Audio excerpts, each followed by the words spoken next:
Part 2. Let's do that thing. Where did I put my wine glass? That's the biggest concern of me. Oh, it's right here. Okay, thank God. Thank God.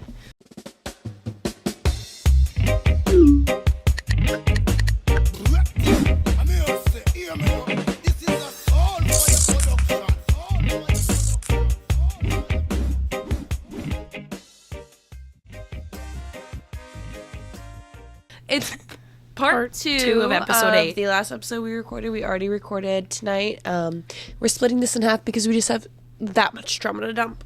So it's an emotional night for the both of us. And I feel like we just have we're in our yapping era currently. And we've always been. You know, that's the reason we started the pod. But I just think that tonight especially, we said this on the last episode, which was literally 2 minutes ago for us. That we just don't spend a lot of time together that much anymore because we live decently far apart and our schedules are so busy that don't worry, we'll be together every painstaking moment. Literally, pretty soon. So soon, and I'm so excited, and I just think it's gonna be a really good era that we're entering right now. So on the bright side of everything that was discussed last episode. Again, for us 2 minutes ago, we're still feeling a little bit emotional. It's just, we have a lot looking up for us in the future here. So regardless, again, of everything, we just try to maintain a positive attitude about it. Yeah. I would say. I just think that we really do have a lot happening right now and a lot of changes going on and yeah, that's kind of why we're doing girls' night. We just got the little charcuterie board still, and this is not a week-old charcuterie. It's a 2-minute-old charcuterie. So and we've remember that. We've been mentioned, and honestly, this part of the podcast, I plan on digging deep. Let's get to the core. We've got quite a bit to fucking dive into here. I just think that, we've got a lot more to say. What I want to do, basically, is just dive into how we've been recently, how we felt recently. I agree. How, the goals we have moving forward. Because, honestly, at least for me, I can say it's been an extremely transitional year. A transitional period, if you will. This past year, for me, has been crazy. A lot of things have changed. I mean, the person I was a year ago is not the person I am today. As she says, pouring that glass of wine because we're gonna need it. So we are just gonna dive into that. Night. And I'm just gonna start off by asking you, how are you doing, Mo? I actually love that question. Again, last episode, I was talking a lot about my anxiety. And I think that that's something that I just really, I fell into a lot. I mean, I've always had issues with anxiety. We're getting straight into it this episode. So if you are confused what's going on, I would listen to last week's first and then dive into this week's because... Definitely valid for you to say that right now. We split it into just because there's too much to talk about, so... So it is just, they do tie into each other. So it is side note. Definitely listen to the last one first. I mean, truly. You'll understand this one a lot better. Not that you can't listen to this one before that, but I would just suggest why you would understand why we're going just straight into it. Yeah. It's also midnight as we're recording right now. So let's see what time we get done. For real. But no, I just I think that I've really been through a lot of changes in the last 6 months alone. And I went through a really hard breakup. And then on top of that, we talked about the whole argument that you and I had of not moving in together, and then now we're moving in together. So it's luckily that turned out to be on the upside of things, you know. I'm really happy that we are getting a place together. That honestly for me is one of the things that I'm looking forward to the most right now in life. Same. Same. Good. Because I feel even though I put on a tough face, you know, for a lot of things, I feel I've always struggled with mental health issues. A lot of people have. I'm not trying to have a fucking pity party here. I'm not, you know, at all. That's not me. But for sure, you know, I've been through it, and I've had my fair share of difficulties in life, as have many other women, especially women. I will say, just because I think body dysmorphia is like a big thing, you know. Yeah, we've all been there, and of course, but guys too, they have that as well. But like, you know, I just think it's like something that recently I felt like I've been on the up, and I think that that's actually like, I'm really proud of myself. There's a lot more improvements I know that I can make, but like, I, again, like I said last episode, started Lexapro, like, I think in end of January, beginning of February-ish. And I didn't know how that would go for me, because in the past, like, I don't know if I've talked about this here on the podcast, but like, when I was in high school, like my freshman year, I started medication because I was having really bad depression and anxiety. Mm-hmm. But at that time, what I was diagnosed mostly with, so depression and anxiety always go hand in hand. Like, that's just like natural, you know, that's like the normal thing. But there are certain medications that focus on one versus the other. Sure. And because one triggers the other and the other one triggers the other, you know what I mean?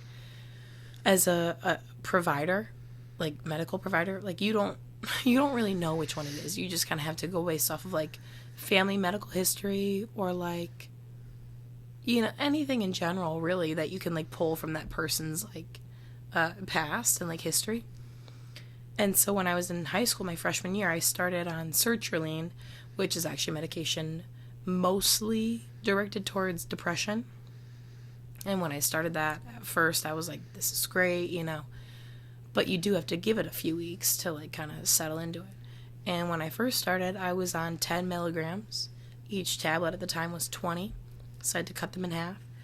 And then like, it got to the point where I was like talking to my doctor, and I was like, it's just not helping. Mm-hmm. It's not helping anything.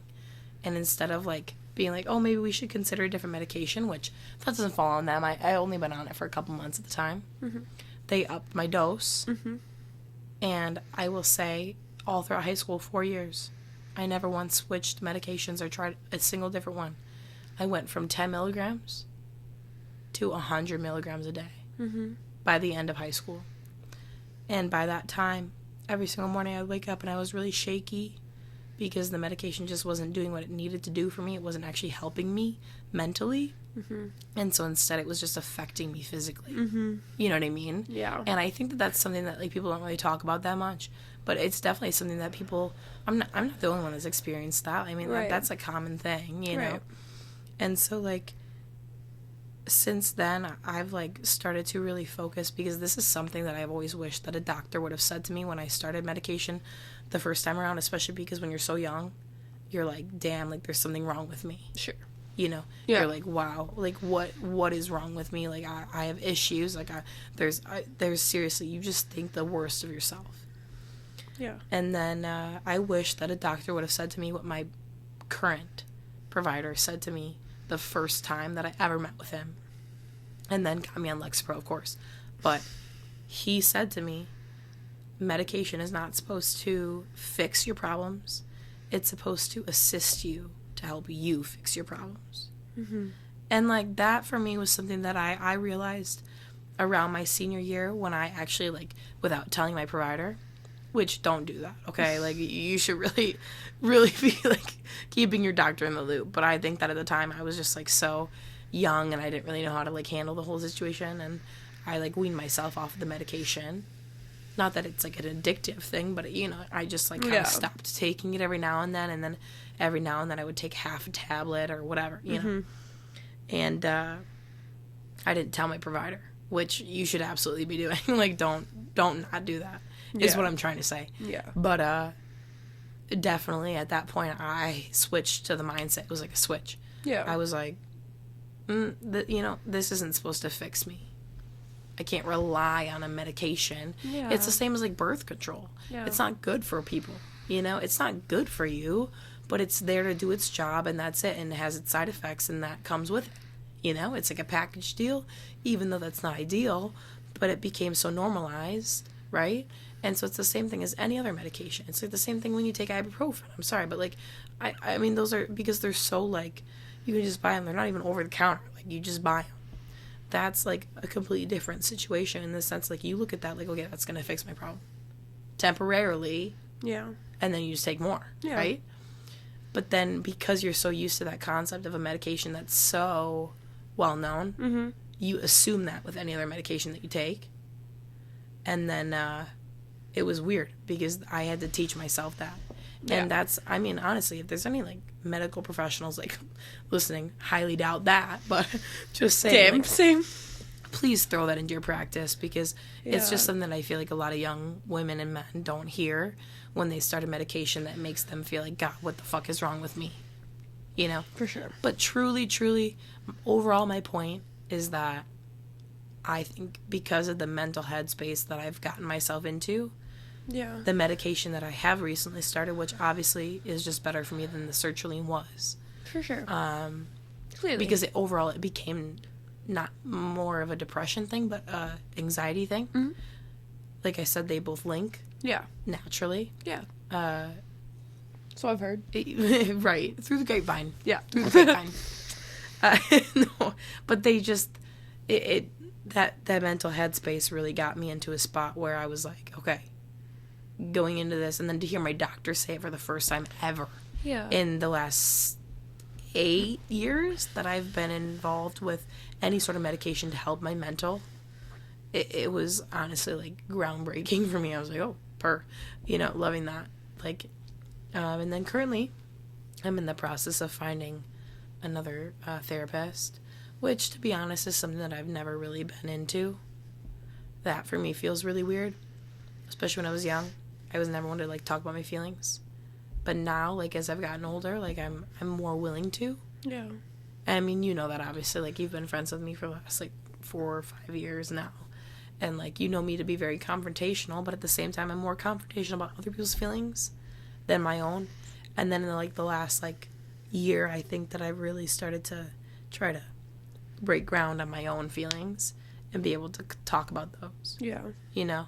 So overall, I've actually been doing pretty good considering. I think my whole goal with that story was just considering my past with the things that I'm currently doing as well. Yeah. That I've done for how many years. I'm actually doing really good. But at the same time, lots of improvements yet to come, naturally. Always. But that's any point in life. It doesn't fucking matter, you know. It's just like wherever you are is where you are, and that's that. Yeah. But how have you been doing? Like, where are you at? Because, again, like I said, like we just don't see each other as often as we are used to or have been used to. So it is kind of like whenever we do see each other, it's always like very fun and joking and, you know, lighthearted. It's not very deep. So I think that that's what this pod's all about. Yeah. So, Hannah, where are you at? Oh my gosh. Okay. Spill your beans, girl. Well, I just have like a lot of things. Like, okay, I would say like from the start of 2023 to now, I've had so many things change, happen, New X, Year's Y, Z, recap. A, B, C, D. Yeah. Like, I mean, I'm definitely 100% a very different person than I was. Yeah. Like, even 6 months ago, but I would mostly just chalk it up to a year ago. Like, I've lost some major people in my life that I thought would be my life in my wedding until the day that I die. Like, but it's also, like, such a blessing to have them go in that way. Like, I mean... It's how you know who your true friends are. And I guess I should start with this. It's hard, but yeah. Yeah, of course. I agree, yeah. So, my boyfriend is Christian. Very, we love you, Alex. Yes. And I guess I was just introduced to that whole world because I didn't grow up religious, like, at all. Like, in any way, shape, or form. Right. Like, I never went to church. I was baptized, but, like, everyone's baptized. You know what I mean? So, it's like... right. It's really not that special. This was the first, like, exposure I had to church, to anything religious. Like, anything Christianity-based. To take it serious. And for so long, I went and was just kind of, like, went to go. Going through the motions. Yeah. Of it, yeah.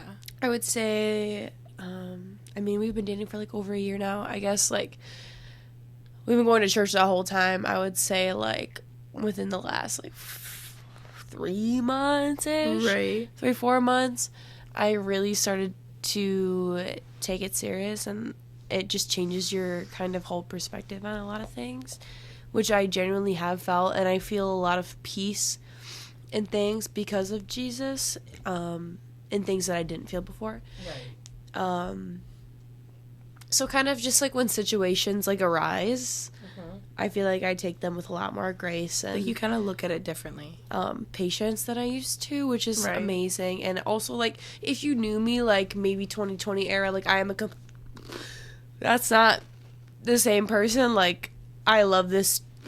I don't even know if I want to say this term on here, but like this term that I've made up that I love to live by because I used to be one. Chronic liberal. Just in so many ways of just like hate and spite, and I guess I just look at the world a lot differently now. Through the love that Jesus has for us. But I would say, yeah, definitely within the past year, I've lost a lot of people. Ever since I started posting anything about Jesus or Christianity, I've lost followers on Instagram, which is honestly amazing to me. Because I'm just it's like a open-minded thing. I just you're don't, like, wow, okay. I just, yeah. But besides of that, Right. like, that changes like your whole perspective on everything. Yeah, but for sure. I've definitely gone through like a lot of like physical like changes. For example, which a lot of people go through, I had ACL surgery, ACL and meniscus surgery. I was down bad. That was a mentally challenging thing. Of course, physical. I mean, that's the obvious one, but it's like what people don't realize is like the mental challenges with it. I mean, we talked just obviously for us again 20 minutes ago, but like, you know, in the podcast last weekend, it was like all of like the challenges that you dealt with like not being able to go to work and like all that kind of, and on top of that, I remember even the one regular of ours, Carla. Yeah. How she was like, oh, if you want to ever come do like a job shadow, you were so excited about that, and then you couldn't because you tore your ACL, and then you lost that opportunity at the time, at least. I mean, not that would not be open for you in the future, you know, but it and is. She also went through something like she had like a big major physical injury, but so it's just a lot of things that I mean like downfalls. So obviously, as I've talked about many times before, I played club volleyball in college, which as much of like a mental strain as it was, and as I've talked about before, like it was so amazing to continue to play like a sport competitively as someone who grew up as an athlete, like playing like after high sports school 24/7. It was such an outlet. Like it was amazing. I had so much fun like being in this program. And then you fuck up in a way that like happens to a lot of people. You always hear about ACL tears, and like obviously it's a really serious injury that takes a really long time to come back from. But that like was the end of like me playing sports, period. Like because I was already in college playing club sports, which is not like something serious. You don't come back from graduating soon, like right. Like it was like my last year playing, so it was kind of the end of the road, which was already sad. But it was. Besides the fact of it being like sad in that way, it's just a lot to deal with physically and mentally, of course.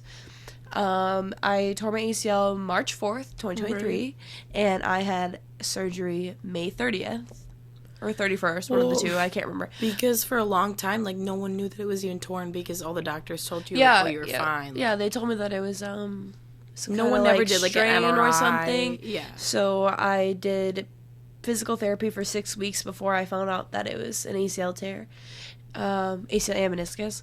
But yeah, so I had surgery at the end of May, the very, very end of May, and I was down for the count, couldn't work. I had to have round-the-clock care, so Mo, thankfully, had been there a lot through the most of it. But yeah, I mean, it's something that... Well, the time I lived with you, so it was a lot easier to be there. Yeah, for sure. Yeah. Thank God I had her and Alex, but it's really like no matter what stage you're in, it's really hard. Like, Oh, for sure. It's really humbling. Extremely humbling. Humbling is the best way to put it, really. I mean, I had to relearn how to walk, how to, run. Running took months and months, even to get to that point. But besides the fact of just before that being in such, a crazy physical state of, yeah, I'm in my, prime. Right. And now I just, yeah. And I learned a lot about myself, a lot about my body. I mean, it makes you grateful for the things that you took for granted. Yeah. Same way as we talked about being sick. I've had friends that have torn their ACLs, but it's something you never think would happen to you, and it happens so easily and so quickly, and even watching that video back of you actually tearing your ACL. Yeah, because of course, video, of course. Duh. But no, their games are always on video. So we looked back in the footage to see when it happened. It seriously it looked like nothing happened. Yeah, it was the tiniest little jump, and it's the smallest jump.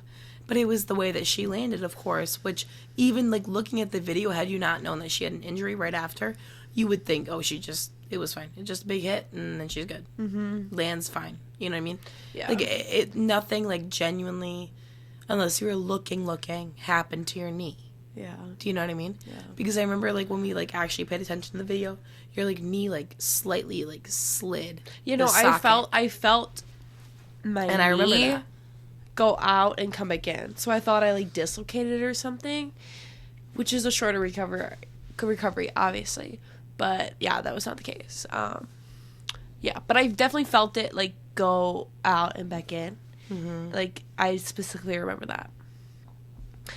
But moral of the story, my knee was twice the size, bruised on all sides. It actually, was... I'm gonna insert a fucking photo. So I have trigger photos. Warning if you don't like bruises and shit, because this photo, her knee, we always compared it to a butternut squash. Yeah, yeah. Because it was the same fucking shape as a butternut. It was the most pain I've ever been in my life, and just moving forward, relearning how to do almost basically everything was so tough. I lost all the muscle mass in my left leg. Uh-huh. So if I stood up and you looked at my legs, even now, you could probably tell my skinny little leg and the muscular one. Yeah. So, I mean, I really was very discouraged. But I remember, this is so crazy to me, is that even with such a crazy injury, for the longest time, I think it was a little over a week, if not more, when they had not diagnosed you with an ACL tear, you were working out.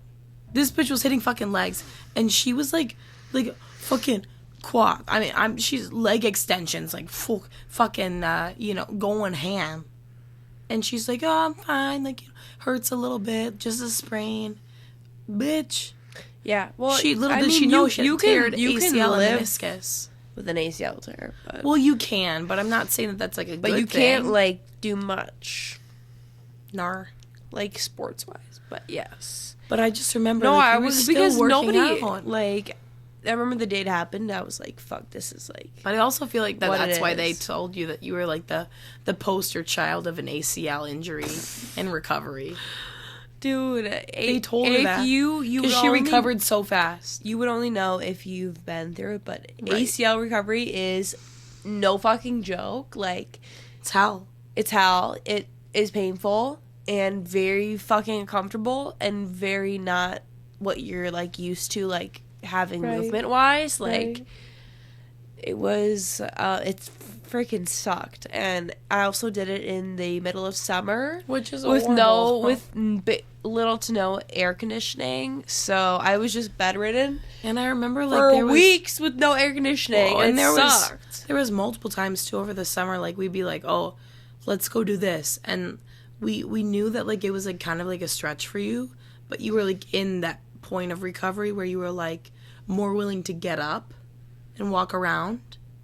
And I honestly couldn't even bring up examples, but it was just small things, And I just remember you being yeah, okay, yeah, let's go do that. And I can only imagine the actual pain that you were in, but you were you were down for the ride. You you were just I think the mental state that you were in during that recovery process is honestly the reason that you were like that, quote unquote, poster child. Like, I mean, because of the recovery that you had. Most people would probably just be absolutely bedridden. They'd be too scared to get up and do something. But I think because of how much you actually, like, genuinely like, we went golfing, like, probably 3 weeks after I had surgery. Dude, remember the And video? your mom was like, what are you doing? Sit down. And I was like, I'm fine, Amy. I'm fine. Because my mom, she's a nurse practitioner. Yeah. So she's, like, and she works in a hospital. Well, did work in a hospital. Doesn't anymore. But I'm just saying, like, has all this background in, like, medical whatever. And so she was giving Hannah so much shit when we were golfing, and it was so funny. And we're not golfers, by the way. We just sit on the cart and drink. I'm on the come up. It's just so fucking funny. I can't say much about that except for the fact that I really wanted. It was like the middle of freaking summer. It was like July. I was like, come on. Hate that. But yeah, what were you gonna do? Like, I didn't work for 8 weeks. I was bored. So bored. I was, for like at least 4 weeks, I was simply just like in my bed. And like, that gets freaking boring. Right. After what literally the fuck were one you gonna day. do? Like, yeah. I don't know if you've ever had a nerve block, but I'm here to tell you that not once fun. that shit wears off, it genuinely felt like a chainsaw was cutting through the muscles of my leg. It was horrific. It was horrific. Like, I'm like a 9 out of 10 on the pain scale. It was horrible. I don't really know if you've... For like 2 whole days after surgery, I was absolutely miserable. I don't know how much, like, this is, like, such a weird thing to, like, think, like, from your own perspective. But, like, would you consider yourself to be someone that has, like, a high pain tolerance? Do you know what I mean by that? Because it's like, how do you even, like, know? How do you know? Because if you have no high pain tolerance. No, like, I know that, like, for anybody, it would have been a 9 out of 10. Really? I'm not, like, trying to shut your shit down. I'm just, like, asking curiosity-wise. Because, like, some people, like, you know, when they, like, get tattoos or, like, stuff like that in, like, general. And well, I mean, just like, they cut open my knee, took a tendon in my knee, pulled it up, cut it off, put it into a different area of my knee, sewed it together. Right. On top of that, they sewed together my ACL or my meniscus tears, and then sewed everything back up nice and tidy. So, and you know why I think the bruising was so bad was because of the meniscus. The location of the meniscus being on the side of your knee. That's where, like, a lot of the... Okay. It looked like my whole body had been dropped from, like, 30 feet in the air. Right. I'm going to, like, insert the photo one more time just because I want to, like, describe... It's funny, but I want to describe, like, the location of the bruising on the side of your knee. She was cute. She was giving. But it literally looked like tiger stripes.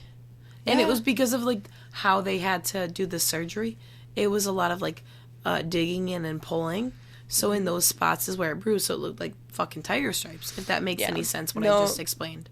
Yeah. To, like, other people. I mean, to you it makes sense, but so they give you a nerve block in surgery, which basically makes your quad and your knee numb. Yeah. And then after, like, a day, it wears off. And, like, that's when you start to feel it. And it was not fun. It was actually the worst day of my life. Hands fucking down. I cried the whole day because I had nothing else to do except cry. Like, I had pain meds, but they, didn't. How much were they really gonna do at this rate? Yeah. So, I mean, moral of the story about that is that takes a toll on your mental health because then I sat there and wasn't able... I mean, I was somebody that worked out regularly. Right. And to be able to do that and to really take so many steps back of at least, like, your strength-wise. Like, I'm still not even to this day strength-wise where I was before I tore my ACL. You basically start from zero. Like, on your ACL leg, but also on your other leg. Because your other leg is, like, you can't compensate for everything on your leg. Right. You have to start from zero like different for both. Fucking weights. Yeah. So...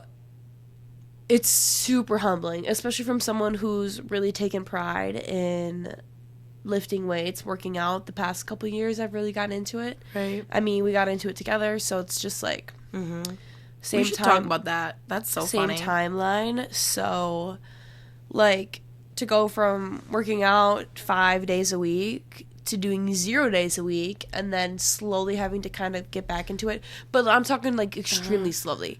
Like relearn how to do a lunge. Yeah, it's relearn how to walk. Relearn how to run. Relearn how to do all of these things. Squats with and 0 weight. Like when I used to be able to do them with 50-pound weights. Like, right. And I couldn't do it with 0 pounds. Like, it's so humbling.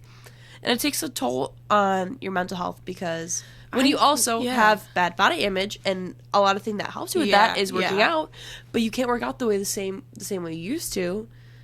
It just kind of like do you think like body dysmorphia like got worse for you like after you started working out, or do you think it got better?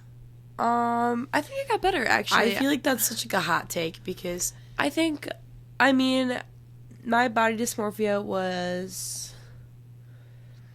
it's always been there. I think. Yeah, for anybody that does have it, I think it's always going to be there and it always will be. 2020 quarantine was when it really, really started. I was alone with myself for all day, every day, of course. Right. And that was when I was my smallest, my skinniest, because I would just sit there and have nothing to do except try to not, trigger warning, eat as long as I could. Like, that was when my... I think, like, for me... eating disorder was the highest. Was probably during COVID? All of 2020. Into 2021, too. I think, like, for me, my, like... I don't know. Like, I've always, of course, the same as you, like, had body dysmorphia issues and, like... I never, ever had them until COVID started, I don't think. Really? No. I think I just played sports. I was always distracted. I never, ever thought about my body in that way until... school stopped and I was just alone with my thoughts all day. Genuinely. No, that's wild to me because, I mean, I've had them. This is the whole reason that I started my sertraline the first time around. It was the summer before my freshman year. My parents started to see like a lot of those symptoms in me, and so then they like confronted me about it. And I remember that exact day, like. I remember, like, after that conversation, like, okay, just, you guys don't know, I don't think I've ever talked about this on the podcast, but, like, my dad is just genuinely, it's not that I don't love my mom, I love them both equally, but my dad and I have always, like, bonded and, like, gotten along so well, and him and I are, like, copy and paste the same fucking person, so it's just, like, if you don't know who else to fucking go to, you're gonna go to your dad, in my personal situation. And, like, I remember when this, like, first happened for me, after this whole conversation, I think it was, like, the next night, my dad came up to my room, supposedly because my mom sent him up and said, you need to go talk to her because you know that her and I don't, like, click the same way that you guys do. So my dad came up to talk to me, and we were talking, and genuinely, in my entire life, this was the first time I had ever seen him cry, and, like, he cried so hard. And, like, it hit me so hard, you know, because the reasons that he was crying was because, if you guys don't know, depression genuinely is, like, a genetic thing. And my dad does also have depression. He has 3 brothers, so there's 4 of them. 4 of them. Well, but they're copy and fucking paste, so 4 of him. Anyway, but 2 of the 4 have depression. And my dad, like, sat in my room up against my wall while I was on my bed, and he's, like, bawling his eyes out, crying nonstop, like, could not stop. And he was just telling me, he's like, I'm so sorry that I gave this to you. I blame myself. Like, this isn't your fault, you know, blah, blah, blah, all this shit. And I just, in that moment, like, I broke down, and that was, like, the moment that I realized, I was like, man, like, I gotta change this. I gotta improve this. Because if I don't, it's going to affect his mental health, too. And so not to say, like, I'm not, like, throwing a fucking pity party, like, oh, my mental health, like, falls on not just me, but, like, 2 people. You know, that's not true at all. Yeah. He would never do that to me, you know? But, like, at the same time, as a parent, all you want to do is care for your kid. And, like, to see him cry about something like that, I was like, wow, like, that's just insane to me. And so, like, shooting back to it, like, that was my body dysmorphia, like, started. Yeah. I went from middle school where I was so insecure because I was like the first person in my class to like shoot up. Like I was like the tallest one since like 5th grade. After that, 3 other girls were taller than me, so it wasn't like anything crazy, but like I also was still one of the taller ones, of course. I mean, I graduated with like a class of like 86, I think, 86. Super small. Very small. My graduating class was like 400. So. Which is wild because like that was my entire high school. Was like probably not even 500 kids. Yeah. And that's just like insane to me. So like that's a big difference between the two of us, I'll say that. Yeah. But yeah, so like in my high school, like everyone knew everyone, you know? And in middle school, even though I was insecure, like I had all these things, like my titties grew like before everybody else, and like, sorry, but like it's true. Like, titties, she had them. No, but like for real, it is true. Like I had the height and I had like the puberty like before everybody else in my fucking class, like I swear. And then going into high school, as a freshman, you know, like you always hear like the stories, oh, the seniors hitting on the freshmen, like creepy as fuck. But it's a true thing, like it happens, you know. And I just remember like I was like technically, even though I don't want to like consider myself one of them, like I was like one of those girls in my class that like dealt with shit like that. And it was just like the weirdest fucking thing genuinely to deal with. To go from like being somebody in middle school who was so insecure and like genuinely overall, like I've been friends with these people since like, you know, literally like probably the 2nd grade, I would say. You go into high school then and all of a sudden you feel all of these eyes on you, when in reality, like, because I said, like, I was so insecure, I never once considered myself to be somebody that was like a good looking person or like attractive in any way possible, right? I mean, you think so low of yourself. And then suddenly, all these eyes are on you. And it starts to shift, like, the way that your brain works in the sense of, like, how you view yourself. Yeah. You know, overall. And that was what sparked it for me.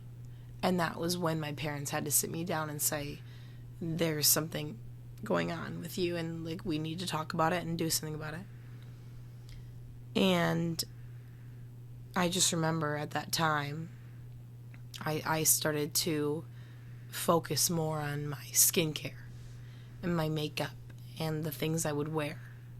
And throughout the day, even if I had one zit on my face or my mascara didn't look the way that I wanted it to that day, it ruined my entire day. So my anxiety was through the fucking roof. Yeah. You know, it took me to that level in the sense of, like, then from such a young age, I was trained. Not I was trained, but, like, I think I trained my own brain to think that those are the things that other people think about, and it's not just me, you know? And so then I was like, wow, okay, like, there's all these eyes on me. And so every second of the day, I have to look good. And if for even 1 second throughout the day, which was every single day, if I didn't think that I looked okay or good or decent or whatever, my whole day was ruined. Yeah. Yeah. I mean, yeah. Honestly, I can't remember ever thinking about it throughout high school at all. Really? Honestly. And that, like, baffles me. Because for me, that was when it was, like, a sparked thing. No.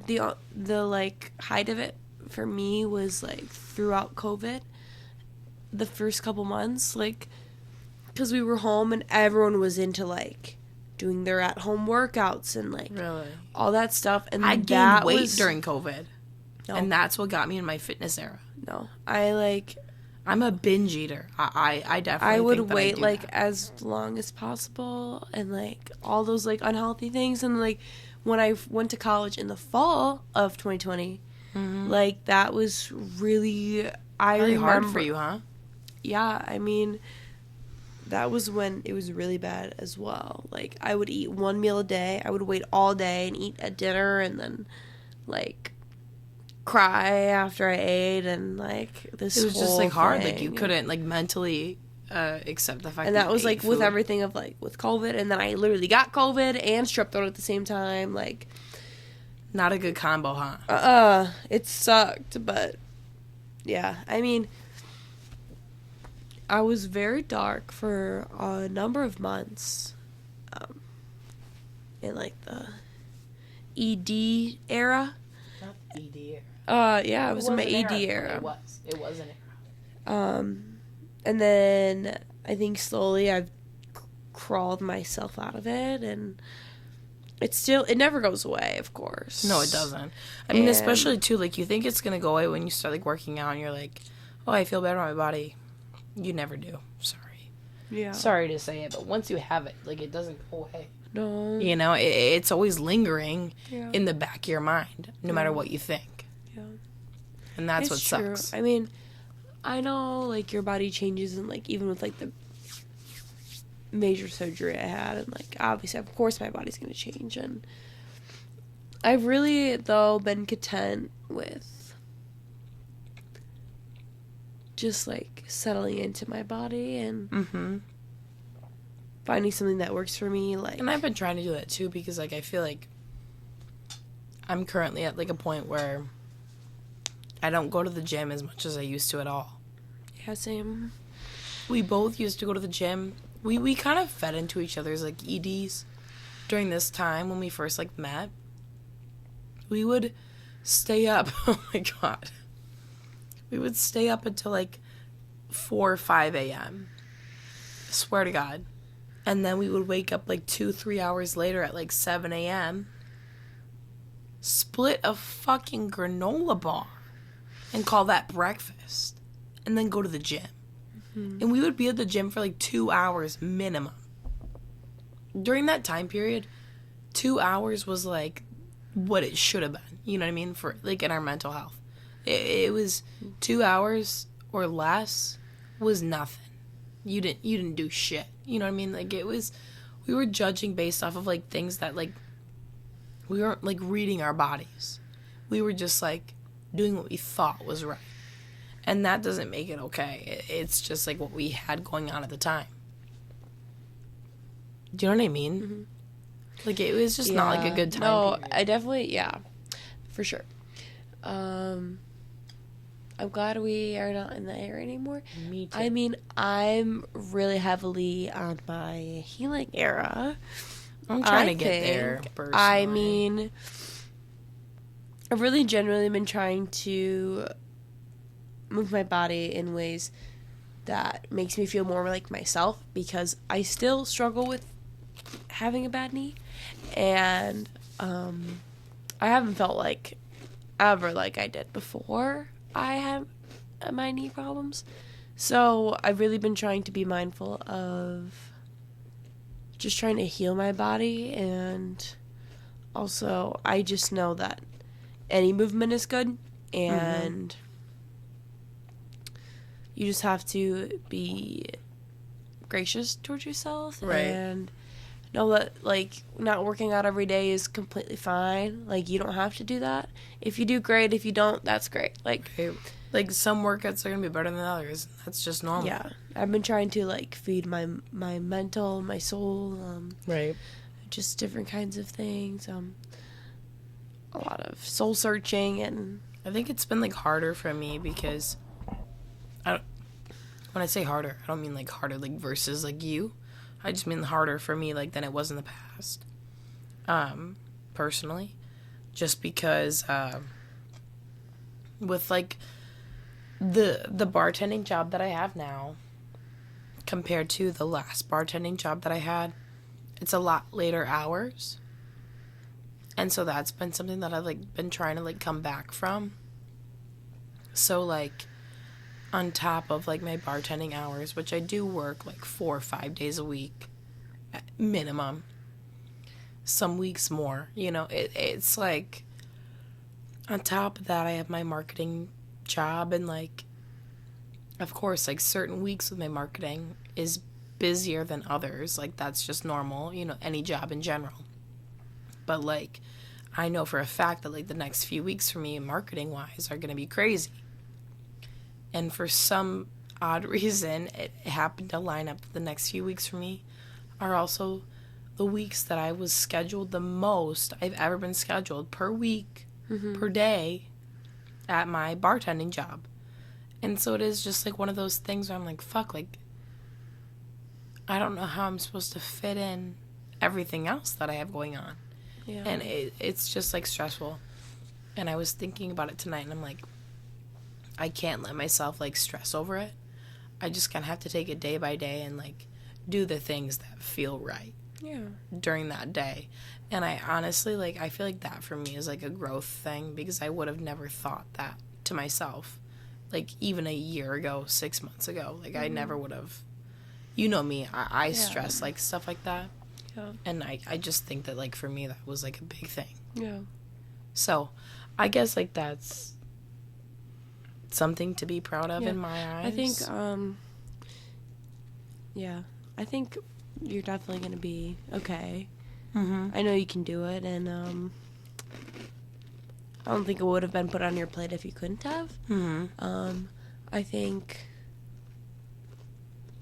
I've really been humbling myself in a lot of ways and looking at just so weird, and if you don't F with this, don't care. But I've been really into the Jesus. I love Jesus. She's been in that Jesus grind. Yeah, I mean, Jesus wouldn't give you something that you can't handle. Facts. And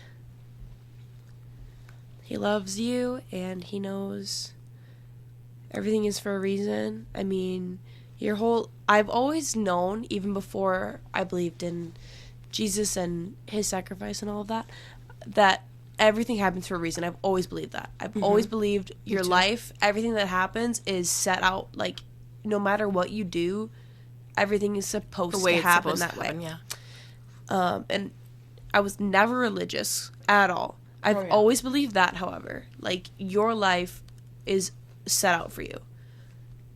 Like, whatever is supposed to happen will happen. Whatever's not supposed to happen will fall away. Those, I think that just makes so much sense through Jesus, because he wants to remove things from your life that are not good for you.